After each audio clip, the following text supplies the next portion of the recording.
You know that person on the family trip who is trying to get you all to go to the museum tour to get there on time, but they're rolling their eyes. They're like telling you all to hurry up, walk faster.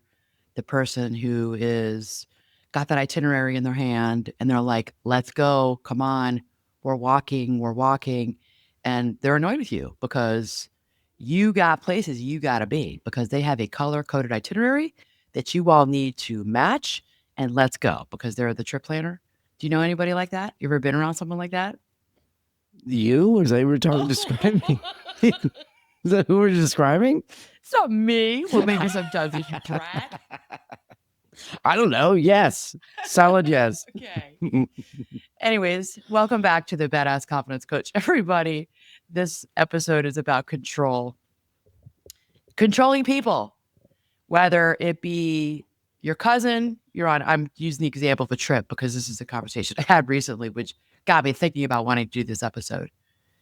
And it could be your cousin, it could be your spouse, it could be your friends. You're on a girls' trip and you got someone who's like, come on, like, and they're getting annoyed with you because you're not going along at the rate that they want you to go along. Or maybe it's you. Maybe sometimes it has been me. And you get annoyed with them when you're with the controlling person because they're like doing the eye roll, the heavy sighing, or they're walking fast or walking ahead of everybody else and they're annoyed. But instead, you're like back there, like taking your time, drinking your coffee, like yucking it up with your girlfriend you haven't seen since high school. You're like, what's her problem? So Let me ask you. So then, do you personally? Then do you drag your feet a little bit? what? No, but people do get passive aggressive. They right? do, They right? slow down even more because you're Yes. being annoying as hell right now, Yeah. trying to control all of us. Yeah. Right. So I want to do this episode. It's such a good one because at times, I think we are the controlling person. And at the same time, we don't like being controlled by others. We don't like people telling us what to do, especially on vacation. What time to get up, what time to be there. Like, okay, we have to be at the museum. I made this reservation for 9 a.m. And I know what it's like to be that person who's done all the work to plan this trip. And you did make, and it's a pain in the butt. You have to make these reservations, especially like if you're going to, these big museums, these big cathedrals in Europe or anywhere really in the world. And Yeah. it's like, come on, I did all the research. I did all the legwork to make this a good trip for us. And now you all are like taking forever to get ready and we're going to be late and we're going to lose our place in line. I know what it's like to be that person who's planned. I also know what it's like to be the person who's just in the group and somebody else is the headmaster and they're annoying as hell because they're trying to keep us all like, let's go, let's go, let's go. And you're like, chill out. We're on vacation. Like, this is too much. Yeah. So I have actually been on both sides. Well, and especially if you see it differently, right? Like you think you do. You think you see a better way or a more efficient way, right? And you're like, is this really the best way to do this, right? And you've seen that in a situation at work. Somebody's leading the group and they're taking charge, Right. and it's too bossy. But in addition to being too bossy, it's like, well, you're not even really doing it the best way on top of it all. That makes it even tougher to deal with. And then you go, it's not worth saying anything because they're being so controlling right now and they want to get this done. And you don't agree with, okay, I don't really know this is really how I would do it.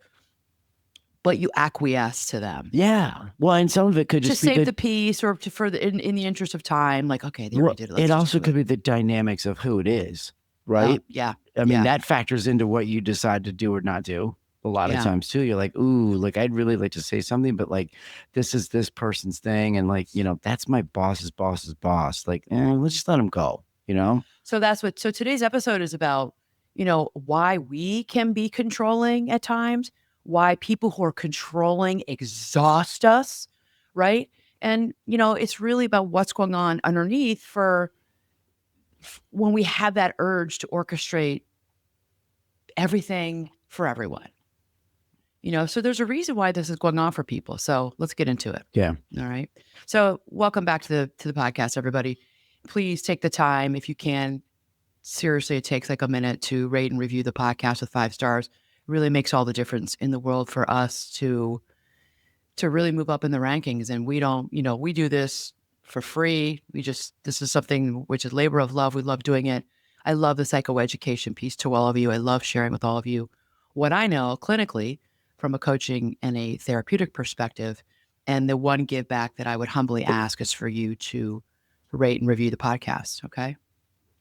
Sounds All good. right. All right. So, what is this about? Why do we as people crave control? I mean, it's not just a personality quirk that certain people have, more than others.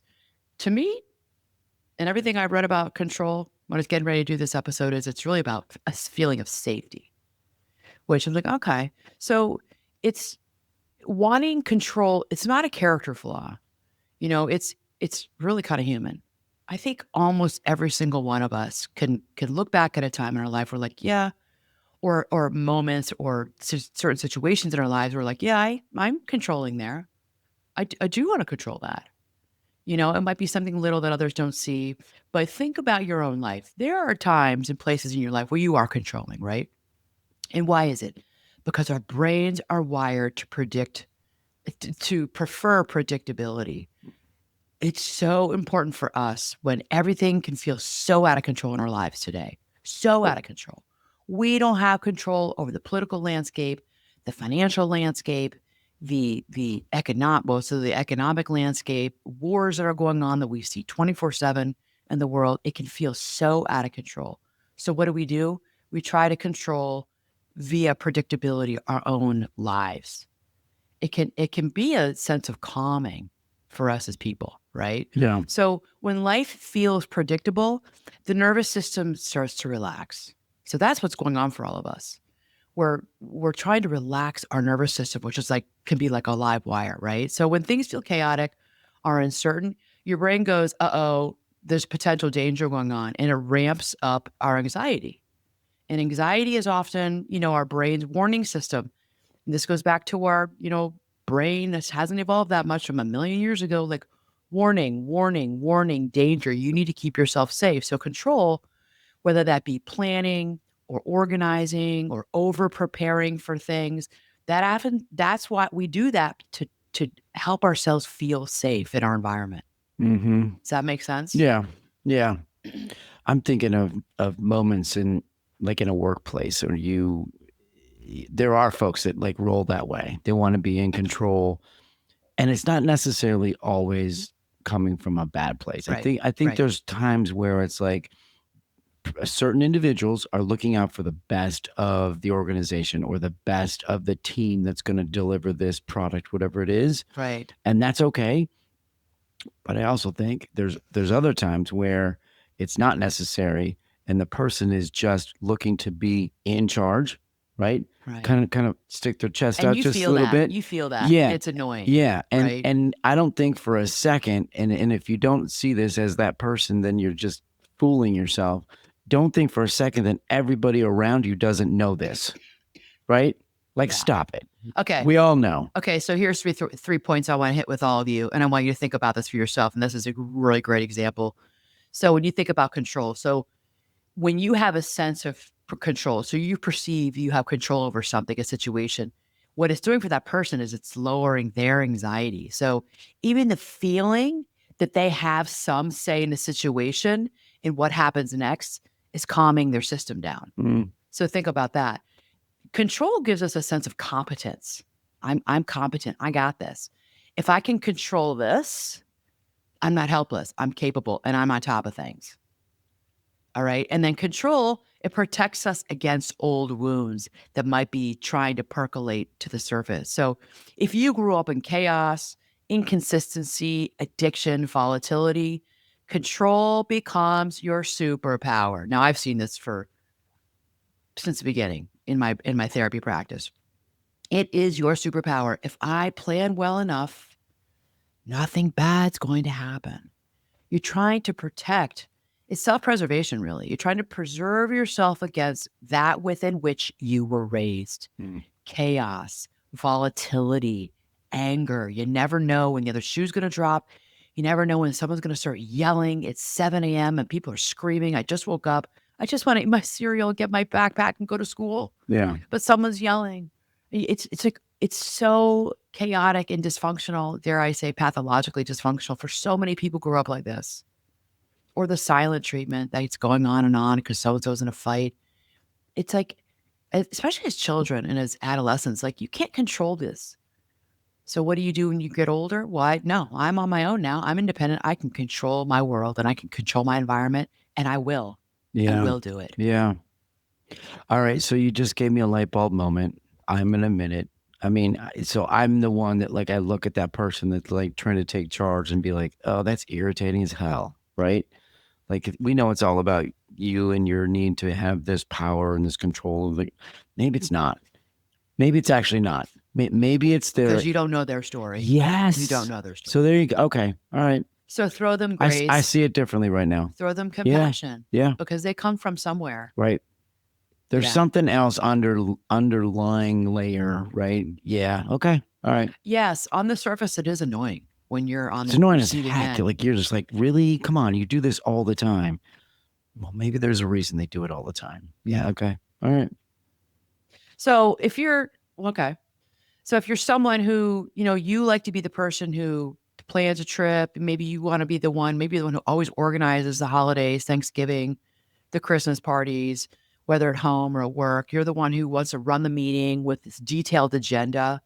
There's a good side to that, though. I mean, Yeah. you want those people in your life, in your personal and your professional life. You really do want them, right? The problem isn't that you like order if you're the person who's controlling. I have been this way before. The problem is when order becomes your emotional oxygen and everybody around you has to inhale it. Mm, So that's really important. yeah. Order is your oxygen. Yeah. Don't ram the oxygen down everybody else's throat. I mean, that's a solid point because I think it's a lot of times, and this is bigger than just what we're talking about today. A lot of the times it's presentation. It's Yeah. how you deliver the message and how everybody receives it or how it feels when it comes across, right? So if you can have a lot of control and be in control and have everything organized and all the things, if you come across as like bossy and like it's all me, right? That's one thing. But if you come across as like, no, this is like for all of us, is the betterment of everything that we're about to do and help everybody to feel that way or feel Right. that moment. Right. That's okay. All right. I'm with you. I had somebody I was traveling with back in my college days. It was a newer friend, and there were a group of us, and we were taking the train. I think it was a day trip. No, it was a weekend trip, and to another city in Europe. And she had the whole itinerary, and I was excited because I was like, "Well, I don't have to do the work."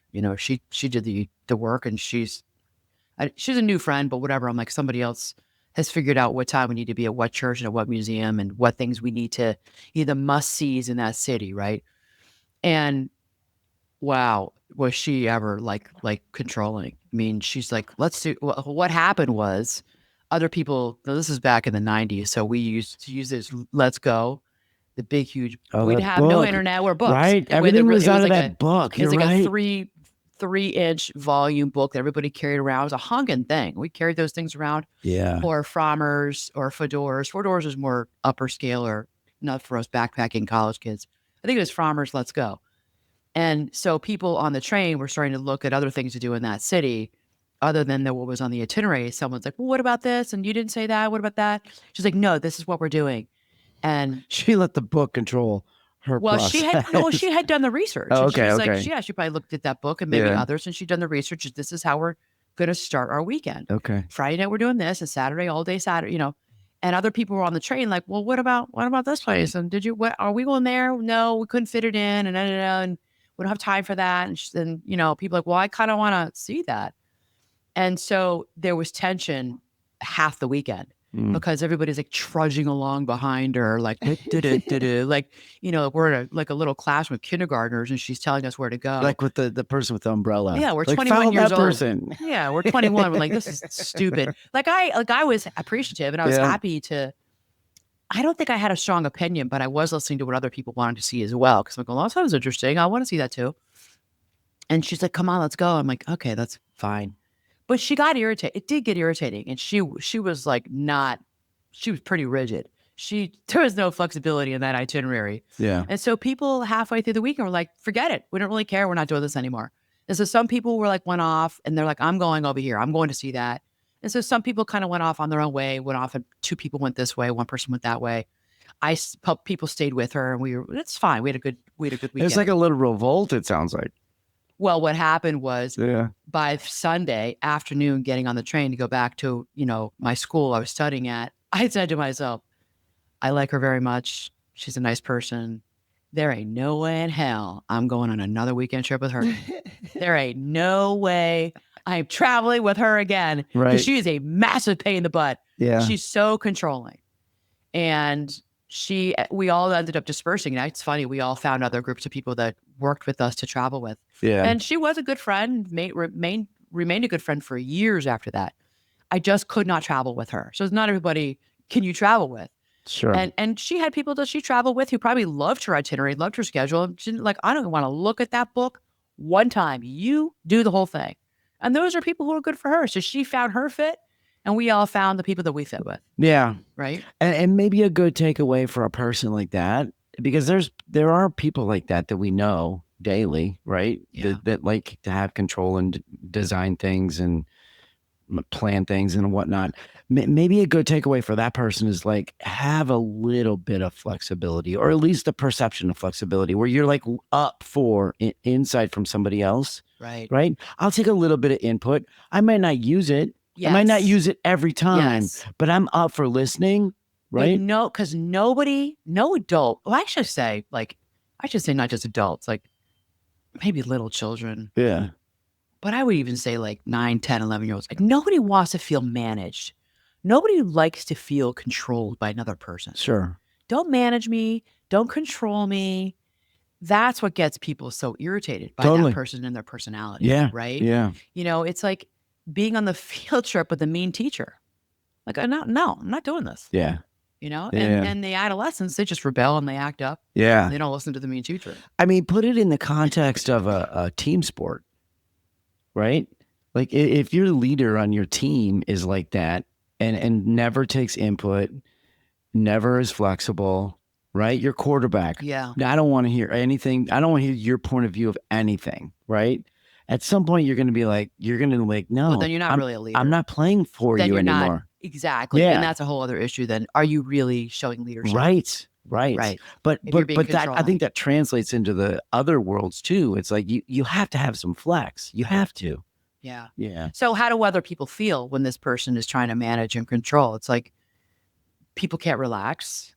People are like, am I doing something wrong here? Am I doing it wrong? I can't relax. I'm doing it wrong. He or she is making me feel this way, and I'm being graded. You're grading me on this, But the person who is controlling, what they often feel is, if I don't stay on top of this, I might fall apart. Or things might fall apart, or they're going to fall apart. Yeah. Right. So is that just fear creeping in? Yeah. And it's memorized from past experiences. Yeah. And then often they think they care. They feel like they care more than everybody else. Like, I care more than you. Yeah. I care about this. And if this trip, let's go back to the trip. I'll use a trip example throughout this episode. Like, if this trip doesn't work out, it's all my fault, because you all let me plan the itinerary, and now I have the itinerary. If it doesn't work out the way I planned it, it's going to fall apart, and it's going to be all my fault. So there's a huge sense of responsibility, that's quite a bit of stress for you to put on yourself. Right? Sure. So from the outside, the controlling person looks like they're really bossy. Yeah. Like, they are a PETA. They are a pain in the ass, right? They're rigid.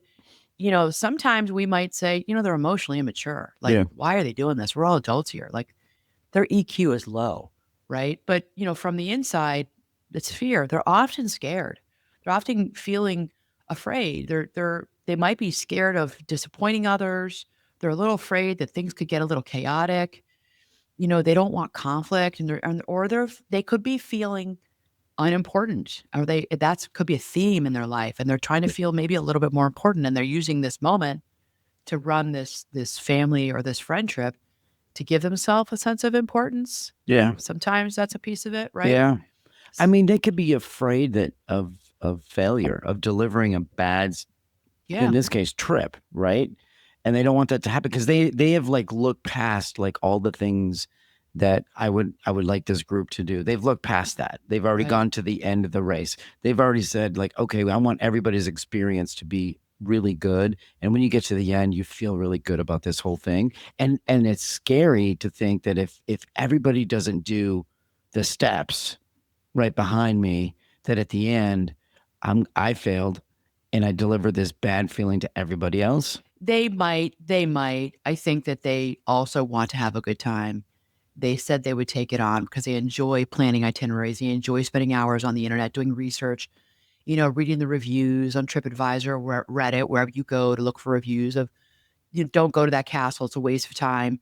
They've done that homework. And, I know because I've done this, that takes hours. It takes hours out of my workday. It I mean, does, it yeah. really does. It Like, don't does. go. I'm like, oh shoot, okay, that's off the list. We were gonna go to that castle. Like, no, it's a 2-hour drive. It's paid to get there. Don't go. It's not worth it. The thing is like, it's like seriously like one wall of bricks. There's nothing to see. Don't go there. But you see the advertisements for it on social media Yeah. and maybe on other travel websites. You're like, oh, we got to go there. So they've done all that work, which you all, I think, not you all, because I've been this person too, don't realize because I didn't do the work. Because I didn't do the work because you said you would do it and I'm trust you and I'm happy to have you do it. Yeah.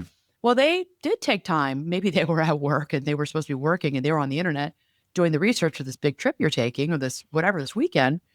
And, it matters to them. So they're like, no, we're not doing that. We're going here. And sometimes it could be like, we're going here, go in this castle and enjoy it, damn it. Yeah. And you can't make people be a certain way. You can't manage people. But when you're controlling, it's something that, we just do because I have been that person to feel a sense of, I think, satisfaction or peace inside of us. Yeah. You said something interesting right there. You said they want to have a good time too, right? Right. I think that it's risky if that's what that person is thinking about is their good time, right? It's Yeah. not just your good time. It's everybody's good time. Yeah. Right, And right. but we've seen people who certainly make things feel like it's their good time. Right. And you're like, that's a tough situation. I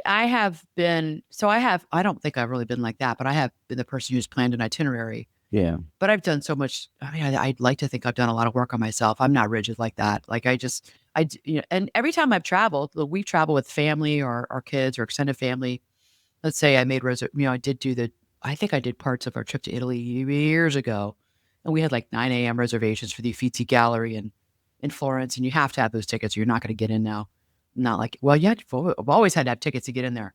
There's certain things. It's like, but nobody balked at that. I mean, everybody just got up and got ready and showed up and got in line at 9 a.m.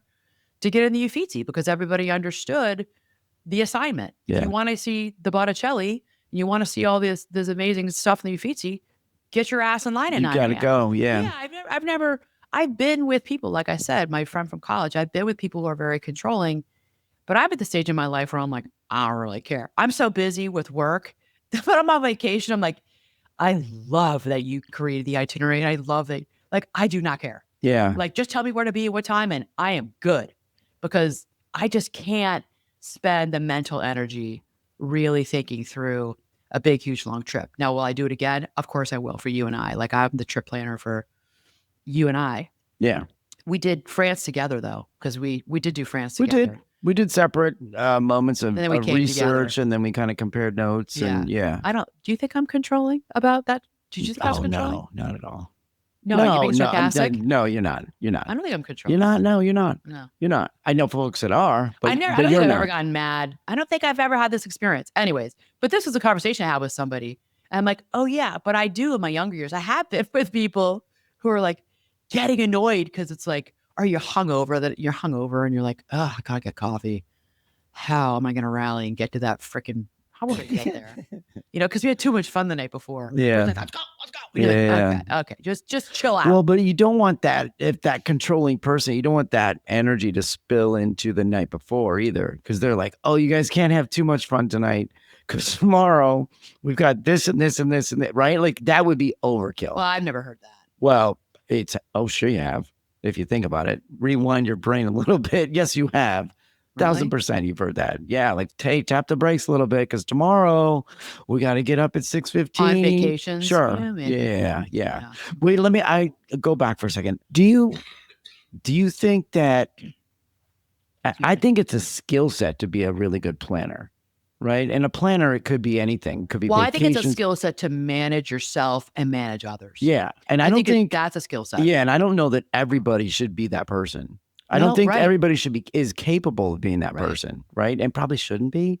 Not everybody, the same person shouldn't be running meetings each week or each month at work. Well, I think there's some people that shouldn't run meetings, period, because they Yeah. don't have the ability to put all of that thought into the whatever the event or the meeting Well, I think is. a lot of people are not thinking too much about this. I think that this is insight-oriented conversation we're having. Yeah. And it would behoove you, the listener or the watcher, to look at yourself. So if you're listening or you're watching, maybe you have a deeper interest in your own emotional intelligence. Many people have no interest in any of this, and they're not listening and they're not watching Sure. because they don't care about this conversation. And hopefully they're not planning anything. Yeah, I mean, yeah. But they're the ones who's a pain in the ass at the staff meeting. True. Who's rigid and controlling and True. stick to the minutes, and this is the old business and this is the new business. And I understand we all want to get through meetings, and meetings can go on way too long. But the person who you're like, okay, what's up with them? Like you tilt your head to the side, like, all right, what's with that? Yeah. Like they really are trying to be in control of everything. Yeah. With this meeting. This is annoying. And they do it week in and week out, or month in and month out. Yeah. And it's we're going to get into what that's about possibly for them. It's a little sad because what happens is people start to back away from them. Yeah. Well, you don't want to be around a rigid person like after that. This conversation, I'm going to have a little bit more internal grace for that person, because I was the person that said all of the things that you just said. Like, that person needs to sit down. That person should not be up there talking about this or that. Well, maybe they should be, but their presentation, that in the way they say it, is affected by something that we know nothing about. Yeah. I'm going to come out of this conversation looking at things slightly different. So we know someone in our life whose name shall remain undisclosed, who's very controlling. You and I think is just a really controlling individual. And this was actually good for me to do research on, go do a deeper dive on controlling people and behaviors and what that's about. Because, and it was hard for me to see this because this person is disliked by me. And I don't know, I won't speak for you, what you think or feel, but disliked. And because the person's so controlling in so many ways, and it's so distasteful and so unattractive, and you don't want to be around it because when this person doesn't get their way, they really act like a child. And it's hard to just, it's just anathema to me to see that. And when I was doing my research on this, it talked a lot about, well, I put it in. I said it's controlling emotional immaturity. Just because I've always thought this person's an adult, but this person's really immature, like very low emotional intelligence. And so I want to read to you, what I found and what the notes I took. So emotional immaturity is not being able to tolerate discomfort. Emotional immaturity is you need things to be your way.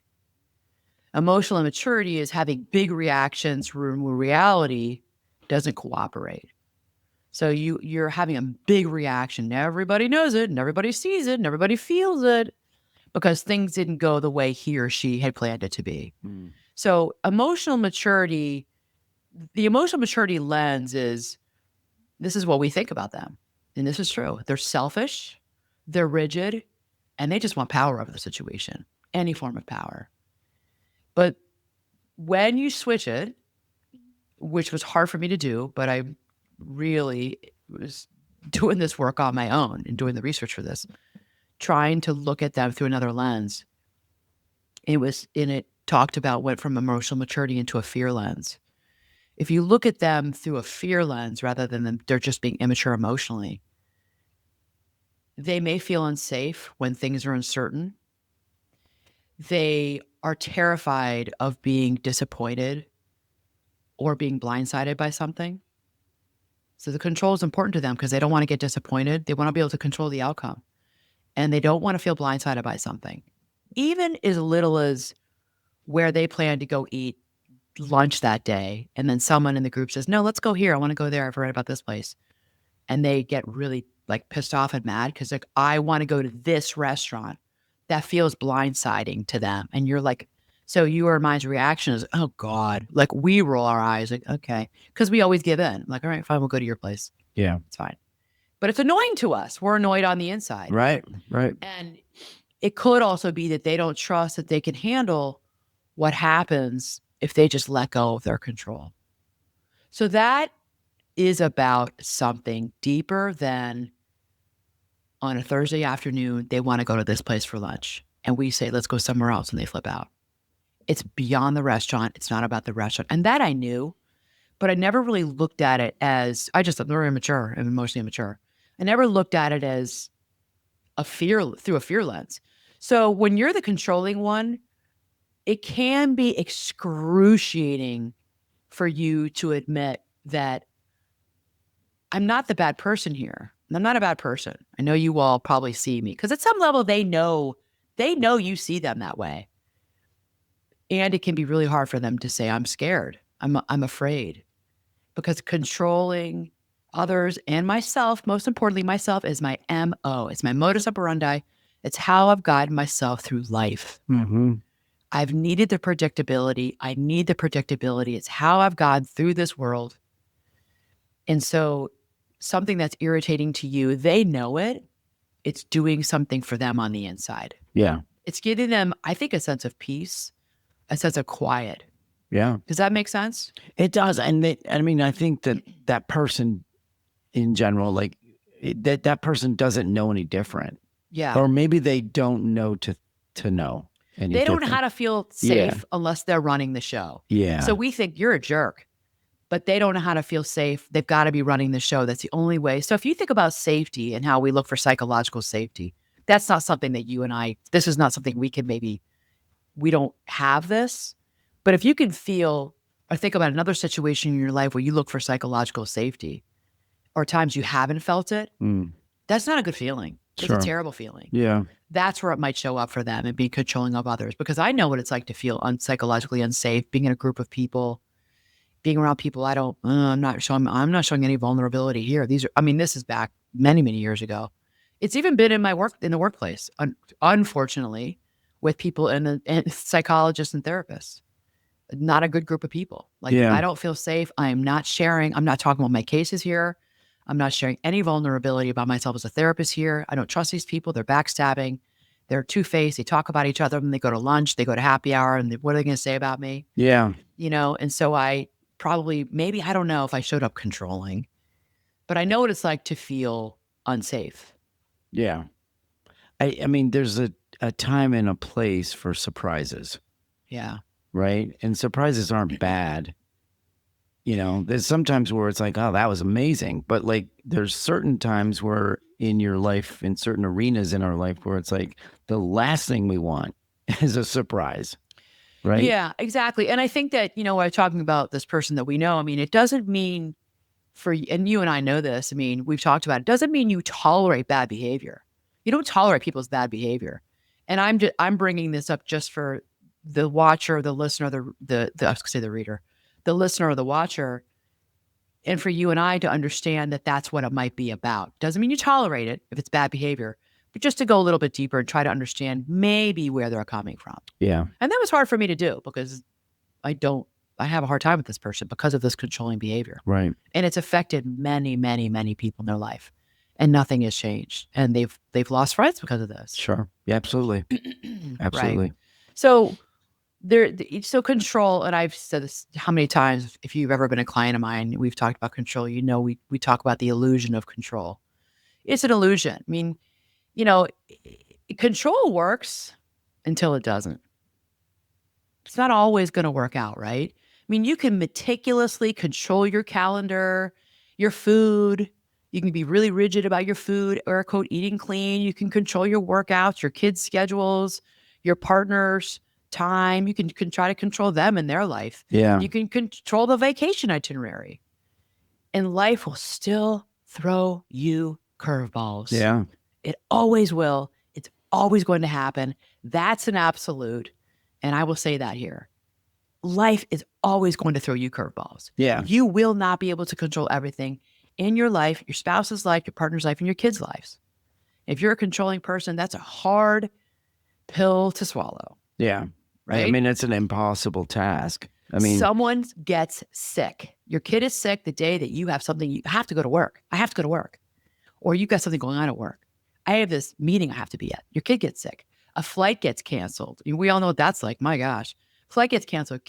Your kid is melting down in the middle of the grocery store, having a meltdown. People are looking at you. You're like, oh my God, I got to get out of here. And they're seriously like on their back, 2.5 years old. People simply, they don't behave the way I want them to. They're not acting the way I want them to. yeah. Damn it. I want them to be like this and they're not. Yeah. Well, it's almost like Disney. I mean, it's like you're trying to put together this perfect script. And what often people do is they double down. Yeah. They double down even more on the control. They pull harder on the reins, like slow, slow, slow, slow, slow. And they're like, stop. Like I think of you like riding a horse. Like, you're sitting back, horse is not slowing. And you like sit all the way back and you pull on those reins in that horse's mouth to get him to come to a stop. Yeah. That's what we do. I'm going to control this. So I'm gonna double down and be even more rigid with you. Get up right now, whatever it might be. Yeah. Get off the floor. You flip out in the airport, whether to the gate agent or to your partner, Yes. or you flip out inside yourself. Sure. And you are melting down internally. No one on the outside knows what's going on, but you're sitting there at the gate and you're melting down inside yourself. Yeah. You have to get home because this wasn't on the schedule to have a flight canceled. Now I get it. I think we get that. That would be an eye roll.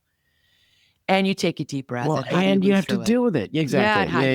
Yeah. Right. I mean, it's like your example of the person in college that had that was putting together the itinerary, Mhm. and at some point everybody decided to kind of go their own way. Well, what if she wasn't going to put up with that? Right? She could have responded in a different way and been like, absolutely not. We're sticking together. We started this together. We're going to finish this together. Yeah, she didn't do that. Right? She didn't do that. But she could have. She could have. Well, what would have happened is I actually would have moved into, you could have lost some new friends there. Totally. That would have moved into beyond the weekend. And that's the other person I was talking about earlier that you and I know about. That's what's happened. Sure. Yeah. And that person has lost friends because that person's like, no, this is how it's going to go. And the person has gotten upset and had a temper tantrum. And we're like, okay, this is not attractive. Yeah. We don't wanna be around Like this. they We're all dug their adults. heels in so much Yeah. just because they want to. Yeah. So I've had to do some work inside myself trying to have compassion for that person. When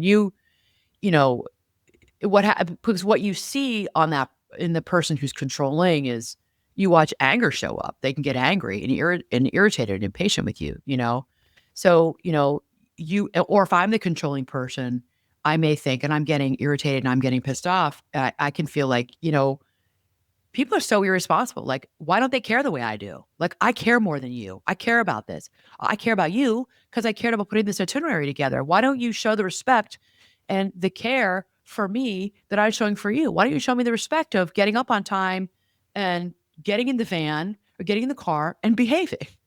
Because I have this itinerary put together. Right. Now, I'm kind of joking. I don't think an adult would say behaving, but in some ways, it's kind of what we're looking for. Well, right? Yeah. Partners, kids, coworkers, they start backing away from you. Your kids start distancing themselves from you because you're not fun to be around.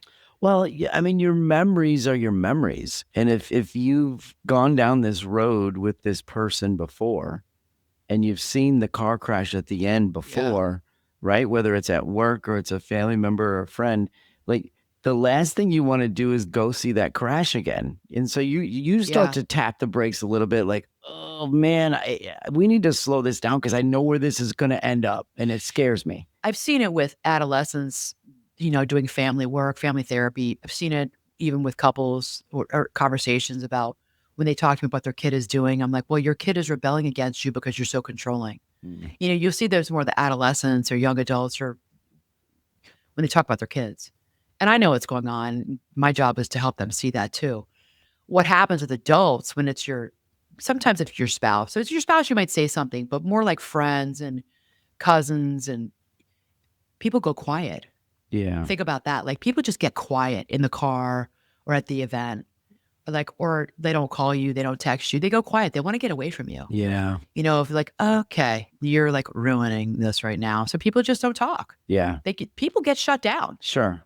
Yeah. Right. And if you're that person that gets shut down, I mean, you probably have already gone down the path of like you've given the person that's really controlling a little bit of slack, right? You're like, okay, we'll let you go to But up to now this this is point. too much. Yeah, This is too you've much. gotten to the point where you hit the line in the sand Right. that I've drawn for this, And and people it's don't like, want to say anything because yeah, maybe if you don't want to get in a big fight with you and they don't right, want to talk to you about it. So they just go quiet, they back away from you. yeah, And, this is where control, because it's so what I'm talking about really for the controlling person is it's a coping strategy for that person.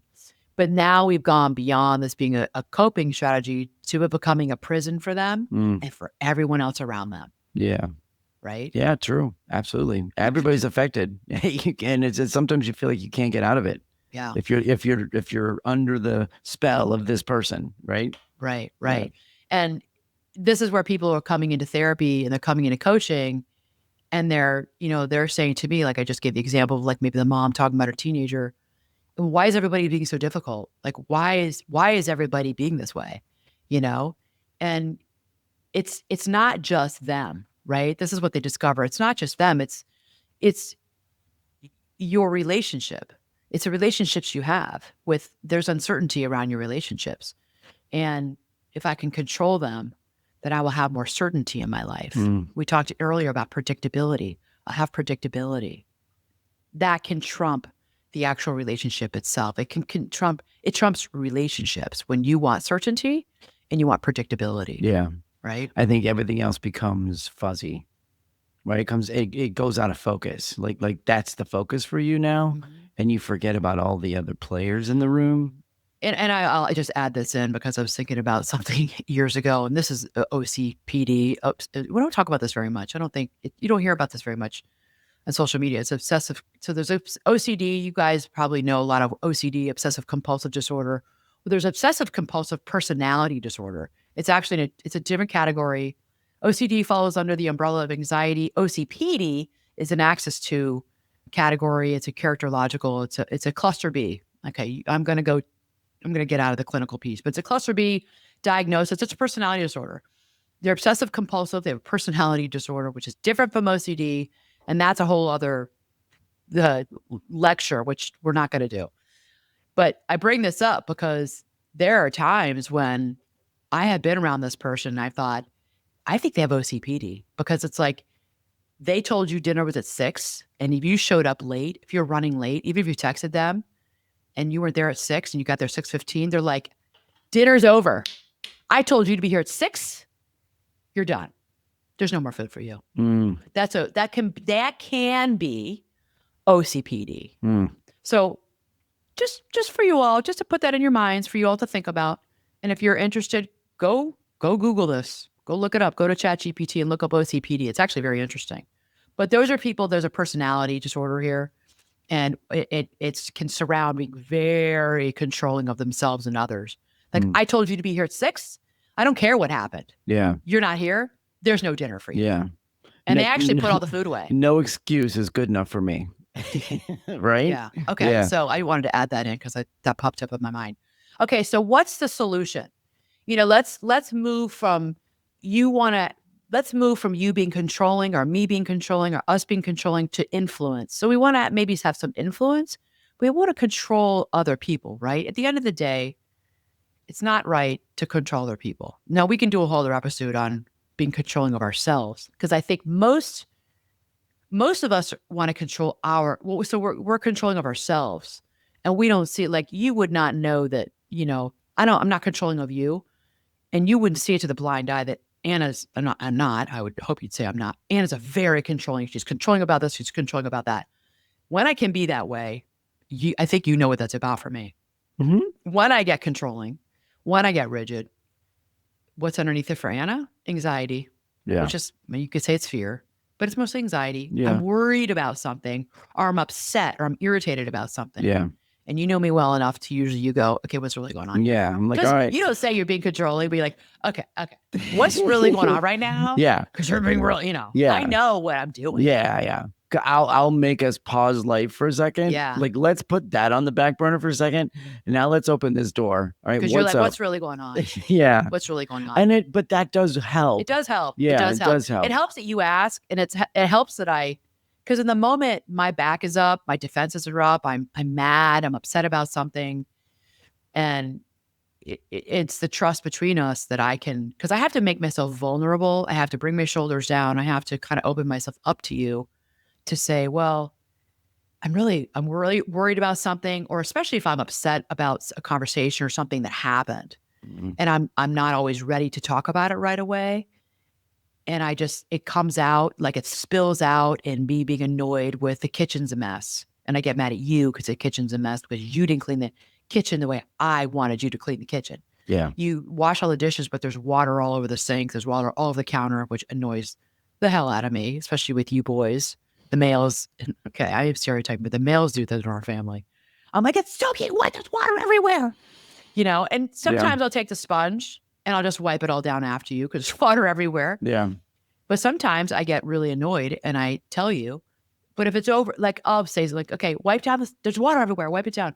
But if I really go kind of off about it, then you're like, all right, this is beyond the pale. What's going on? And it's This is always something this is else. not about the water Yeah. droplets. Then you'll Yeah. say that. It's Yeah. not about the water. What else is going on? Yeah. But I have to make myself vulnerable to you and say, somebody said something to me, like I'm really upset. I mean, this was years ago. I'd be upset about some nasty comment on social media to me.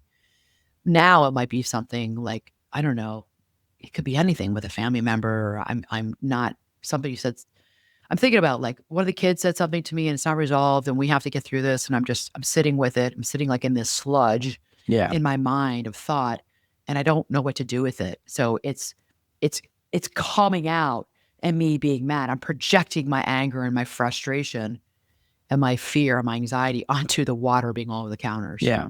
Right? And most of the time, it's about something that needs to happen. So it's unfinished It's business unfinished for business for you. It's me. unfinished business Right. about a conversation that's got to happen with somebody else, Right. or a situation that you have to go back and do your best to, like. I don't want to use the word fix because it's not our job to fix it, but like make it different, Just right? resolve it. Just Yeah. try to get to some Yeah. understanding, resolve. Yeah. Right. No, you are really good about that. You know me well enough now to see, like, when I do get that way, because something's going on with her, Yeah. other than, yeah, the water bugs are on the sink, but this is not just about that. So now let's move into tools. So, what's the solution? Right. So I said move from control into influence. So number one, I just said this right now. It's a good example. Name what you're really afraid of. If you're the controlling person, you're being controlling to others, you're controlling within yourself. What is it that you're really afraid of? The next time you feel yourself like clenching your jaw or micromanaging yourself or other people, or mentally rehearsing how everyone should be behaving right now, I want you to pause, and want you to ask yourself, what am I afraid is going to happen if I don't control this? Okay. Mm. Some common answers that are like, we're going to waste time. We're wasting time. We don't have time for this. People are going to think that I'm incompetent. I got to control this. They're going to think that I don't know what I'm doing here. I'm going to be disappointed again. I've been disappointed before. I'm going to be disappointed again. I got to control this. No one else is. We're going to get in a fight. If I don't control this, we're all going to get in a fight. There's going to be a fight here. If I'm going to, I'll feel invisible or unimportant. It's my way of me being controlling is my way of feeling like I matter, that I am important. Right? Yeah. So really think for yourself, what are you afraid of? Those are some legit fears and some legit insecurities. Work Hmm. that through in your mind. Really get honest with yourself about what it is that you're afraid of. All right.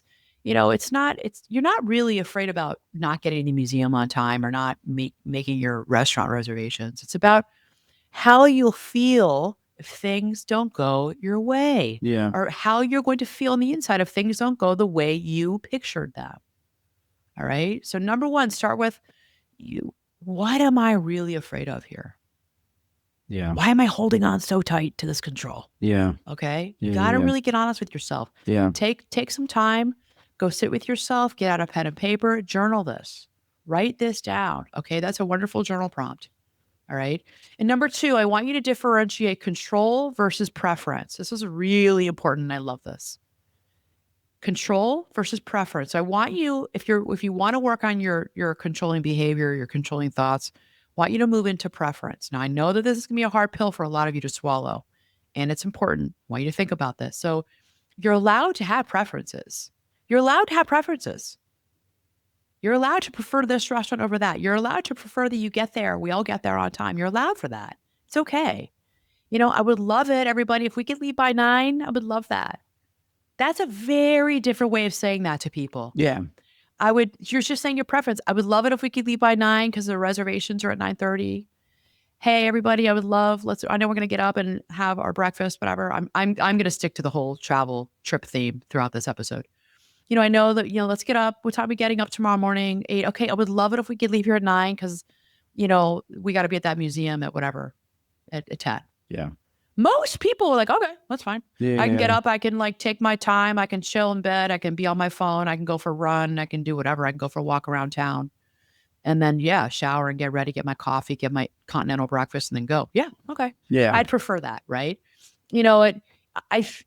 Or you could say you guys, I feel best when we're on time. And I would say that more to my spouse or my best friend rather than to a group of people because they wouldn't maybe want to hear that. But I'd feel great. I'd really feel great if we could just try to be on time.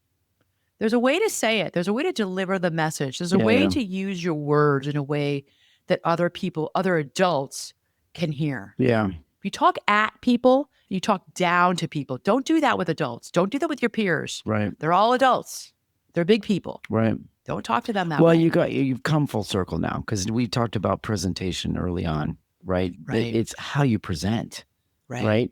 The one thing I don't like is I don't like when you said it and then you had a little bit of your voice went up at the end as if it was it's kind of a question. A question mark? Yeah. I'd rather it be. Yeah, you're right. I'd rather it be a little bit more the of lilt in my voice. Yeah. More of you can say the same exact words, but I think if you flatline that just a touch, right? Okay. At the Good. end. Yeah, so it's it's it's more of a then you do it. It's a healthy suggestion. Then you versus then you do it. What was the? I'd like it if we could be there. I'd like it if we could be there by 9. I'd like if you could be there by 9. Your voice goes up. You know do what, it guys? different. I think I'd like it if we could be there by 9 because it's better for the rest of the day, good, the schedule for the rest of the day. It keeps us kind of online so that the next thing, we're not going to be late for lunch that That's way. good. You know what I mean? Good. Yeah. No, I agree with you. That was much better. Yeah. So practice saying, here's what I'd like rather than we have to. Yeah. Okay. Here's what I'd like, everybody, rather than we have to. Or this is important to me instead of this is the right way. This is the way we're doing it. Say, this is important to me. Yeah. Because I would say that to you. the first way you said it was really rigid, right? And that's ooh, Right. somebody will bristle at that. I wouldn't say that to a group of people, this is important to me, but I'd say to you, this is important to me that we get there. I want to see the sunset. Sure. I've said that to you. I know you have. I know. We've got 6 minutes. We got to. You're like, let's go. Come on, let's go. This is really important to me. I want to see the sunset. Or get up. Oh, you said you did it when we were in Cabo. You're like, get up. I want to see the sunrise. Get up. Yeah. The sun's coming up in 5 minutes. Get up. Yeah. Versus this is the way to get up. You didn't talk at me. You were like, you gonna get up? You gotta get up. You have 5 minutes or 6 minutes. Yeah. Or not. You're gonna miss the sunrise, but you gonna get up. Right. Yeah. Yeah. Situations like that. I'm do I want you to come with me? Sure, I do. Will I go by myself if you can't get yourself out of bed or don't want to? Absolutely. Yeah, you will, right. This just is. You know how it goes. So, yeah. So this is a great segue to number 3. Use your voice, not your micromanaging of other people. So instead of controlling behavior, eye rolling, snapping at people, passive aggressive comments, there's a lot of that at times. Yeah, sure. Use direct language. Don't be passive aggressive. Say, hey, I'm feeling anxious about us, missing this tour. Can we agree to leave in 10 minutes, everybody? Can we agree to leave in 10 minutes? I do better when I know the plan. Can we quickly talk through the options? I do better when I know the plan for today. Hey, what are the options for today? Yeah. I like that. Right? Yeah. Totally. So, okay. All right. And that's using your voice, like you just said to me. That was really good. It was a great segue. The next step is I want you to build your tolerance for things not going your way. So I think when we are controlling and we can be rigid, we need to start building a tolerance that life's not going to go your way. Now, I understand because this is the emotional work. And I understand that this is deeper and this is really, really hard for people. Really, really hard. So let's start with some low stakes things not going according to plan on purpose. And this is low stakes because there are some other ones that they're much bigger, which I really understand. So, so here's a low stakes example. Let your partner, let your spouse load the dishwasher, air quote, the wrong way. For me, it's the kids. Is there a wrong way? Yeah, there is. Yes, there is. Yes, there is actually. And maybe that's the problem. Yeah. They just don't know that. But this is actually very funny because I put this in here because the kids load the dishwasher the wrong way. You don't. The kids do. They give the boys just throw it in. Yeah. But we got that new dishwasher. I read the instruction manual, the best way to clean the dishes. I did. And I never read instruction manuals, but I did for this one. Right. And it said to put them all like facing the center thing that cleans. Sure. Like if you want to get I know you don't care. Well, no, but what's the lesson you're learning right now? Like if you read an instruction manual and you're like, wow, this is really insightful. And here's the thing. I didn't tell anybody. Share the info. Share it. Right. And I didn't tell anybody. Well, because I probably was alone in the kitchen Totally. when they came in. We were there or whatever. Yeah. And the kids weren't there. And then a year later, when I see them all throwing the plates in, all, just to shove them in there and overfill it, that gets annoying. And I'm like, okay. And then I finally was like, ugh. All right, so let me ask you a question. I'm like, you have to put them this way. How many bad loads did you have to like live through before you were like, that's it? I'm saying something. I fixed them all. I have to reload it. So what's the number? 5, 10, 30? How many loads? Probably 30 times. At least 30 times over for you. Over a couple years. Over a couple of years. Yeah. I didn't say anything for a while. Well, they weren't all there. And then it was also, but you're also in the moment. You're cleaning the kitchen. Okay. I don't want to be a pain in the butt, mom. Like, it's just like, I know how that looks. I know the optics. I look like a rigid bitchy mother. But now knowing what you know, would you go back in time and like after the second time? I did it recently. But like you know what? Hey guys, let me just give you a little tip, because I share life tips with our kids all the time. Like, hey, when you get to the point where you're gonna buy this or that, you buy your house and this, and I'll be like, always do this, and this is why. Like, you ask any of them. We just talked about something just 2 nights ago with the boys. I did it actually did it like a month ago. So I did it like a month ago, and I told the boys, the two younger ones who are, one lives with us, one comes and goes, right? And they're cleaning up the kitchen. I told them the way that you're supposed to load the dishwasher properly. I don't know why I didn't tell them over all these years. I don't know. And I didn't want to be this pain in the butt mother. Right, but like we're having a fun time talking in the kitchen. What do you think both of them were thinking? They were just like, oh, okay, we didn't know. And what else were they thinking? Like, maybe you should have shared that information with us a minute ago. Yeah, absolutely. 1,000%. That's so funny. Fine then. Okay. Fine. Okay. Fine. That's all right. That's what life's all about. You like learn, right? We always are learning. Okay. Anyways. Yeah, it's a good example. I never thought about that stupid dishwasher. That's okay. But it did, there are things that like drive us crazy about each other and the details of life. These are family relationships. So things that drive you crazy. Yeah. People like things a certain way, and it's more of how do you get your needs met. And I say this to my clients, I'm saying it to myself right now. How do you get your needs met? So you got to deliver the message in a way that other people can hear, because like, I don't like it. Nobody likes to be talked at. Nobody wants to be preached to. Right. Nobody wants to be kind of like yelled at with some nasty, like snarky comment or sarcastic comment or like a biting causticness in the other person's voice. And you're like, okay, I'm just cleaning the kitchen. I had no idea that I had to do that with the dishwasher. Right. Like, nobody wants to hear that.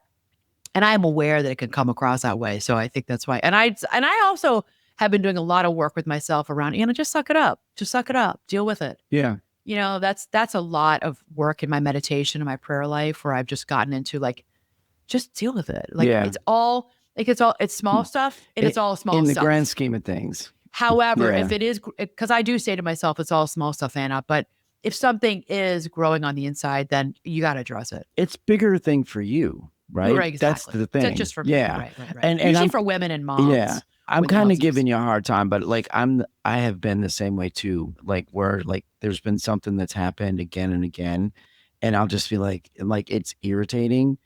And now I've gotten to the point where I do things that irritate you around this house that annoy you. Yeah, but I've gotten to the point now, and I'm not perfect, certainly not, but like I've gotten to the point now where like when there are things that come up again and again, like I just say it out loud. Like, hey, maybe it's better if we do this way. Right. Because of this. Right. But there's always got to be a reason why. It's not just like, well, because I said so. It's like, well, the the fallout or the takeaway, the positive takeaway is Sure. this for all of us. Well, with us adults, you wouldn't say because I said so. You wouldn't actually say that because people wouldn't listen to that. Even the kids wouldn't listen to that this way. yeah. Okay, so let's go further. So what are some other low stakes examples? We're talking about the dishwasher. Let your kids, this is a big one for people, let your kids pack their own suitcase, even if their outfits don't match. I know a lot of moms are like, oh, hell no. But that's something like let your kids pack their own suitcase. Maybe you go through it and you make some changes, but give them that autonomy. They can do more than you think. And that's, you take some control. Give them some control. Give them some autonomy. Yeah. Let the group be 15 minutes late to dinner. Call the place or text them, hey, we're running late. Most restaurants or reservations, they will honor it till 15 minutes. Let the group be a little late to dinner. You don't have to be there right at 7. Maybe Sure. get there at 7:10. They're not going to give your table up. Yeah. Most part, they're not. Or unless you're going to some Michelin star. Well, think restaurant. about it. Half the time you go to a restaurant, you have reservation 7, you walk in at 5 to 7, and you don't sit down till 7:10, right? Yeah. A lot of times. So for all of us, this is your emotional weightlifting. Okay. So when you're moving out of control and just moving into influence, I want to maybe influence a situation, not control it. Yeah. This is your emotional weightlifting for uncertainty. Yeah. Okay. So you got to do the reps, right? We talk about doing the reps with fitness and strength. You got to do the run repeats. If you want to get faster, you got to do some tempo runs. You got to do some fartlicks. That's how you get faster. We don't get faster by running an 11-minute pace for 4 miles. We get faster by adding some pickups in there. That's how you get faster. You get stronger by doing 3 sets of whatever, of 10 pounds of biceps. And then each week, you got to do the reps. Your weights go up because you're building muscle. Sure. You just do it over and over and over again. This is emotional weightlifting. Yeah. For the mind and for your emotions. Yeah. And in this context of this episode, we're talking about control. Okay. So the next one, step 5, if you're on the receiving end of the controlling person, if you are the one being controlled, here's a couple things for you. I want you to name what's happening, and name it. I feel micromanaged when you correct me every time I load the dishes. I feel micromanaged when every time I finish washing the dishes and you talk about the water being all over the sink. I feel like you're micromanaging me. Yeah. Okay. So if you're the one being controlled, name it. All right. I want you to, and then you go into share the impact. Don't attack that person. You share the impact with them. I end up, I'm going to be honest. I start shutting down and I start resenting you. I resent you in my mind. When you're always on me about what time we're leaving, you're always on me about this or that, or folding the laundry, always on me about how I'm driving.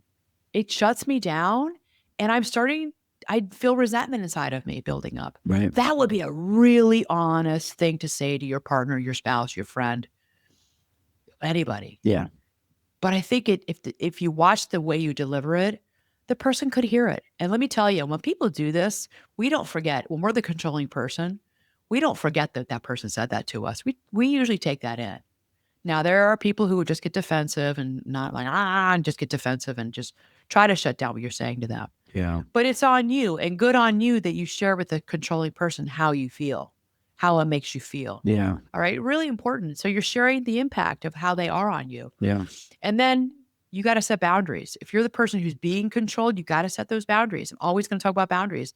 I'm happy to hear your preferences about this, but I'm not okay with being talked to like a child. I'm happy to hear your preferences, but I'm not okay with you talking to me like I'm 6 years old. Yeah. Yeah. I think if we were being controlled by someone and we said that to them, wow, I think I could go a long way. I think they would really hear it. Yeah. Can you imagine? You talk to me like I'm 5. I don't appreciate it. Right. Like, oh, okay. I think You got the few people who are like, I don't really care. Okay. You're always gonna have that individual. There's that squad. Most people are for gonna sure. hear this. Yeah.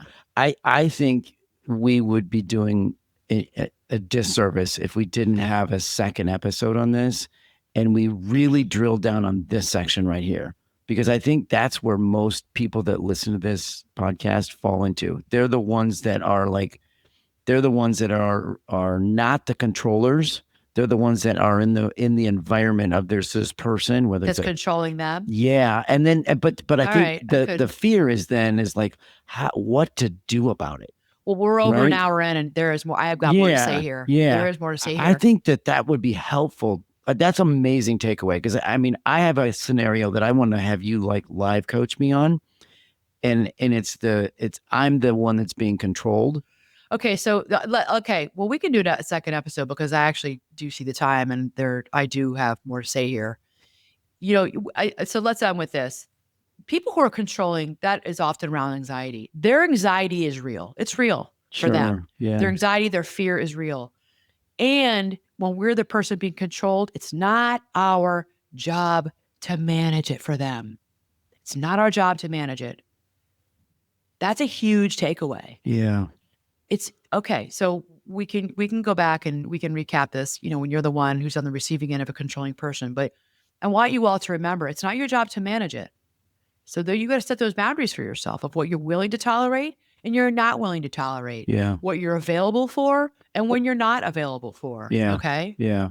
Yeah. So do you want to? We can do that. I wasn't planning on it, but we can Well, do I part mean, I two. just think that like, because sometimes that presents a crossroads where, or a Y in the road, I should say, where it's like, what to do? Do I say something and suggest a really difficult conversation to somebody? Okay, we can do that. Because I'm not sure if they're going to receive that, or do I just like kind of like get quiet, or do I just go along with it? You know what I mean? That's you. Well, That's you. is it? I mean, not always. I mean, Okay. there are moments where, yes, it is me. 100%. Yes. But there's also moments where it's like, hang on a second. Like, let's have a really difficult conversation right now. And hopefully you can, an unemotional, difficult conversation, because we need to talk about this. So you think a lot of people have a hard time with an unemotional conversation about the fact that you're going to tell them they're being controlling? But that's real, though. I know That's it is. I know it is. that's what okay, most that's people. actually a really good topic for every aspect of our lives. Yes. All the people in our lives, our coworkers, our colleagues, our family members, our friends. Yeah. Okay. Yeah. All right, we'll do a part two because there is more to say here, and I do see the time. Okay, so if you're still listening, we're doing a part two.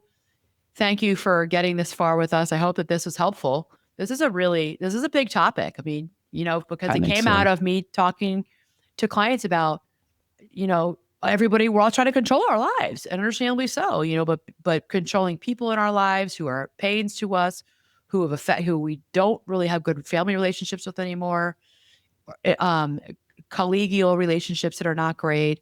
And then we're trying to control our interior worlds and our interior states. We're trying to make things happen in our lives. And when we can't control how hard that is for us. And oftentimes what we do is that I can control my food. And I saw this a lot in eating disorders. My life is out of control, but I can control how many calories I take in. I will lose it and I will binge and overeat. And that feels really, really out of control. And then I'm going to go back and I'm going to over control. It's all about control. You name it. I mean, what about in our lives when we're planning? Was I talking with you or talking to my sister about this? I mean, you're planning to have a family and you're planning to get pregnant when you do. And in the world today, we have so much infertility and we're having babies later in life. And it's like, wait a minute. No. I plan to get pregnant this month or in this year.